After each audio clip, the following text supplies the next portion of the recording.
진짜 많이 받는 질문 중에 하나가 뭐냐면요. 나 고혈압 진단 되긴 했는데요. 아무 증상이 없어요. 그런데도 내가 불편하지 않은데 약 꼭 먹어야 되나요? 이런 말 참 많이 듣습니다. 네, 제 대답은요. 네, 안녕하세요, 여러분. 저는 복날의 민내과의 내과 전문의 김봄입니다.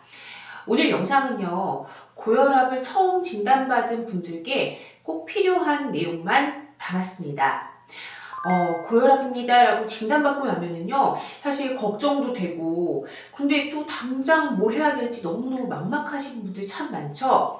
하지만 걱정보다는 준비 그리고 이해가 먼저입니다. 자, 이 영상 하나로 고혈압 관리의 방향이 보이실 거예요. 자, 지금부터 시작합니다. 자, 일단 고혈압이 뭔지 알아야 되겠죠? 고혈압이라고 하는 거는 혈관 안의 압력이 말 그대로 너무 높은 거예요. 비정상적으로 높은 상황입니다. 보통 이제 수축기 혈압이 140 이상이거나 혹은 이완기 혈압이 90 이상이면 고혈압이라고 진단을 하죠. 사실 가장 고혈압이 무서운 점은요, 증상이 거의 없다는 거예요. 그래서 이게 어디가 아프거나 불편하면 병원에 빨리 와서 진단도 빨리 받고 빨리 조절하실 텐데, 아프지가 않으니까 진짜로 혈관 질환이 다 진행이 돼서 뭐 뇌졸중이나 심근경색이 걸려서 정말 생사를 오가야지 그때서야 고혈압이었구나 라고 진단받으시는 분들이 참 많으셨어요. 그래서 조용한 살인자라고도 불리는 게 바로 이 고혈압입니다. 하지만 여러분들처럼 뭐 검진이나 이런 것들을 통해서 조기에 발견하셨다면요, 사실 이미 예방의 절반은 성공한 겁니다. 자, 그러면은 도대체 고혈압은 왜 생기는지 궁금하시죠? 고혈압의 원인을 나누면요, 크게 이제 두 가지로 나뉘게 되는데요. 하나는 원인이 명확하지 않은 그냥 본태성 고혈압이라고 합니다. 사실 대부분의 환자분들이 여기에 속하시죠. 나머지는요, 2차성 고혈압이에요. 그러니까 뭔가 이 원인이 되는 질환이 있기 때문에 2차적으로 고혈압이 생겼다는 거죠. 예를 들면은 뭐 신장에 질환이 있어도 그렇고요. 그다음에 뭐 내분비 질환이라든지 혹은 뭐 혈압을 올리는 일부의 종양 같은 것들이 있습니다. 이런 것들이 원인인 경우죠. 이 2차성 고혈압은요, 명백한 원인이 분명히 있기 때문에 이 원인만 잘 제거를 하면은 약을 드실 필요가 없겠죠. 자, 그런데 만약에 2차성 고혈압인데 검사 제대로 하지 않고 약만 드시게 되면은 필요 없는 고혈압 약을 계속 드시게 될 수도 있는 거고, 또 원인 질환은 모르니까 계속 키우게 되는 문제가 생깁니다. 그래서 고혈압을 진단받으시면요, 가끔씩 이제 저한테 오셔도 이게 혈압 높으니까 혈압약 주세요 라고 하시는 분들도 계시는데, 절대 그렇게 하시면 안 되고요. 고혈압이 진단이 되면은 혈액검사나 혹은 소변검사, 뭐 초음파 검사 등을 통해서 2차성 고혈압 가능성에 대해서 반드시 평가를 해야 되고, 그리고 고혈압의 합병증에 대한 초기 평가도 필요합니다. 또 이외에도 뭐 가족력이 있다든지 뭐 운동이 부족하거나 짠 음식 많이 드시거나 혹은 뭐 비만하거나 흡연이나 음주하시거나 스트레스 많이 받으시는 분들, 이런 분들도 모두 고혈압의 원인이 될 수가 있습니다. 특히 이제 문제가 되는 거는요, 우리나라는 소금 섭취, 짠 음식 굉장히 좋아하잖아요. 그렇기 때문에 이 짜게만 좀 덜 드셔도 사실 고혈압을 예방할 수도 있고, 또 고혈압 약을 줄이는 데도 많이 도움이 됩니다. 자, 저는 환자분들께 진짜 많이 받는 질문 중에 하나가 뭐냐면요. 나 고혈압 진단 되긴 했는데요. 아무 증상이 없어요. 그런데도 내가 불편하지 않은데 약 꼭 먹어야 되나요? 이런 말 참 많이 듣습니다. 네, 제 대답은요. 네, 드셔야 됩니다. 그럼에도 불구하고.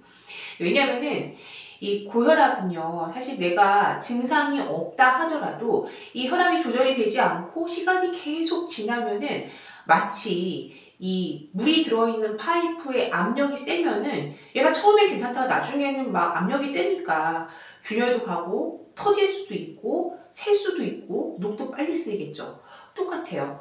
고혈압이 시간이 지나면은요, 심장이나 뇌나 콩팥 혹은 안구, 망막에도 손상을 주게 되고, 결국에는 심부전, 뇌졸중, 콩팥 기능 저하, 망막병증 이런 걸로 다 이어질 수가 있기 때문에 내가 지금 증상이 없다라는 거는 괜찮다라는 뜻이 아니라 단순히 위험한데도 신호를 못 느낀다는 뜻일 수 있기 때문에 반드시 증상이 없더라도 조절을 하셔야 됩니다. 사실 약도 중요하고요. 약을 매일매일 잘 드시는 거 너무너무 중요하죠. 하지만 또 약만큼이나 중요한 게 생활 습관의 개선입니다. 특히 아까 전에도 말씀드렸지만 짜게 먹는 습관, 우리나라 사람들이 참 짜게 먹잖아요. 이 습관만 바꾸더라도 혈압약을 많이 줄일 수도 있고요. 또 혈압으로 진행할 수 있는 걸 또 예방도 가능합니다. 그리고 하루에 30분 정도 꾸준히 걸어주는 것, 이러한 꾸준한 실천이 약을 줄이는 지름길이 될 수도 있어요. 또 체중을 한 5kg 정도만 빼잖아요. 5kg 정도 줄이면은 혈압이 진짜 밑혈압이 한 5에서 10 정도 떨어질 수 있다라는 연구 결과도 굉장히 많습니다. 약을 잘 드시는 것, 그리고 생활 습관을 잘 조절하는 것, 이 두 가지가 모두 다 중요합니다. 고혈압 진단은요, 단 한 번의 측정만으로 결정하지 않습니다. 여러 날에 걸쳐서 측정을 해야 되고요. 또 가정혈압 측정도 굉장히 중요해요. 어떤 분은 사실 병원에만 오시면은 막 긴장을 해가지고 막 가슴이 쿵쾅쿵쾅 하면서 혈압 재면은 혈압이 엄청나게 올라가시는 분들이 있어요. 그래서 저희가 이제 화이트 코트 신드롬이라고 해요. 하얀 가운 증후군이라고 하는데, 이제 병원에 와가지고 하얀 가운 입은 의료진만 보면은 막 가슴이 두근두근 한 거예요. 그래서 병원만 오면은 혈압이 높아지는 분들이 사실 많아요. 그리고 또 반대로 병원에서는 괜찮은데 집에서는 높은 오히려 또 숨은 고혈압 환자분들도 계십니다. 그러면은 제일 먼저 하셔야 될 것 중에 하나가 가정용 혈압계를 일단 구비를 하시는 거예요. 그래서 가정 혈압을 재는 게 굉장히 중요합니다. 그런데요, 이걸 조금 더 정확하게 구분을 하려면은 사실 24시간 동안 일상생활 속에서 혈압이 어떻게 보는지 그게 굉장히 중요하거든요.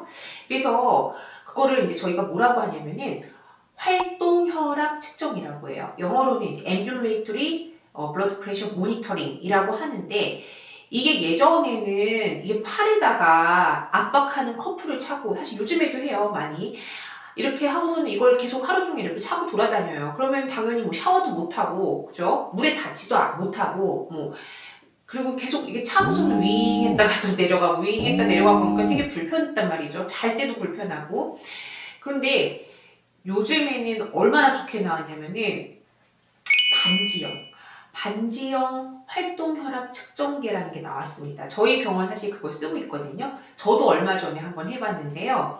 이게 커프나 이런 게 이렇게 윙 하면서 올라가지도 않고 그냥 반지를 끼고만 있으면 돼요. 약간 플라스틱 재질로 된 반지인데 그 반지를 끼고만 있으면 되고, 그리고 반지니까 굉장히 가볍고요. 또 이건 물에 닿아도 상관이 없어요. 그래서 끼고 세수하셔도 상관없고 운동하셔도 괜찮습니다. 아무래도 편하다 보니까 조금 더 혈압 측정도 더 평소랑 비슷하게 잘 되는 것 같더라고요. 그래서 손가락에 반지처럼 끼고 있으면은 밤에 주무실 때도 그렇고, 회사에서 일하실 때도 그렇고, 운동하실 때도 그렇고, 불편하지가 않기 때문에 더 정확한 데이터를 얻을 수가 있죠. 그럼 이 검사 되게 비싼 거 아니야? 좀 좋은 건데? 라고 생각할 수 있지만 이게 보험이 되는 검사이기 때문에 굉장히 저렴해요. 이 검사 자체만으로는 검사 비용이 본인 부담금이 10,000원도 안 하는, 몇천 원밖에 안 하는 굉장히 좋은 검사입니다. 그래서 내가 혈압의 변동이 평소에 많다든지, 혹은 약을 드시고 있는데 혈압 조절이 잘 되는지 궁금하다든지, 이런 것들이 있으면은 한 번쯤은 병원에 오셔서 24시간 자가 혈압 측정, 그러니까 자가혈압은 아니죠. 24시간 활동혈압 측정을 한번 해보시면 좋을 것 같아요. 저희 병원에서 하고 있으니까 혹시 그런 분들 있으면 미리 연락 주고 오세요.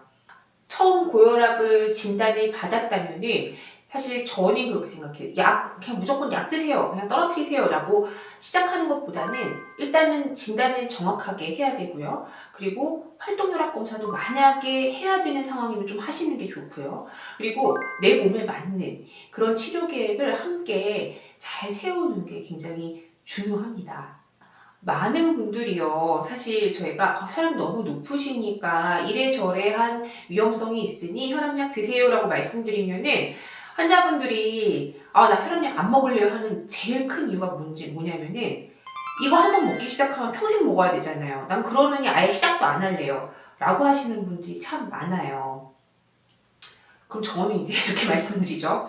그럼 왜 밥은 죽을 때까지 드시면서 혈압약은 안 드시려고 하세요? 이게 내 건강 지켜주는 어떻게 보면 최고의 영양제 같은 거일 수 있는데요. 라고 말씀을 드려요. 물론 약을 이제 매일 드셔야 한다는 게 참 부담스러울 수 있다라는 거는 저도 충분히 동감을 합니다.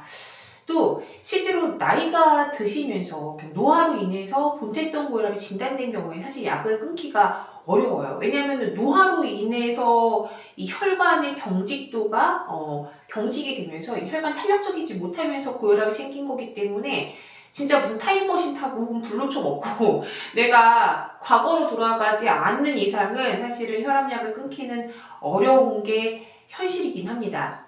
하지만 아주 초기 고혈압인 경우에는요, 생활 습관이 좀 이렇게 잘 잡히고, 이렇게 되면은 약을 슬슬슬슬 줄이다가 끊으시는 분들도 꽤 많아요. 단, 의료진의 지시 없이 임의로 끊는 건 절대 안 됩니다. 반드시 약을 줄이거나 끊을 때는 의사와 상담을 하고 줄이거나 끊으셔야 되는 거죠. 이 꾸준한 모니터링, 관리, 이게 혈압에서 가장 중요하다는 거 잊지 마시기 바랍니다. 사실 고혈압을 처음 진단받으시면은 좀 걱정도 되고 내가 약을 평생 먹어야 되나 조금 우울하기도 하고 그러실 것 같다는 생각이 너무나 많이 듭니다. 하지만요, 고혈압은 제대로만 잘 관리하면은 충분히 건강하게 그리고 오래 사는 게 가능합니다. 단순히 고혈압을 그냥 딱 병이 생겼다라고 생각하지 마시고요. 내 몸이 지금부터는 좀 더 신경을 써줬으면 해 라고 알려주는 신호라고 받아들이셨으면 참 좋겠어요. 자, 오늘 영상 어떻게 도움이 많이 되셨나요? 고혈압은요, 불안해야 할 대상이 아니라 관리를 잘만 하면은 지킬 수가 있는 건강의 영역이라고 저는 생각을 합니다. 네, 궁금하신 점은 댓글로 남겨주시고요. 좋아요와 구독은 건강한 콘텐츠 제작에 큰 힘이 됩니다. 저는 봄날의 민내과 원장 김보민이었고요. 다음 영상에서는 또 여러분들께 도움이 되는 여러 가지 내용들을 또 알려드리도록 할게요. 네, 건강하게 우리 함께 가도록 해요. 자, 감사합니다.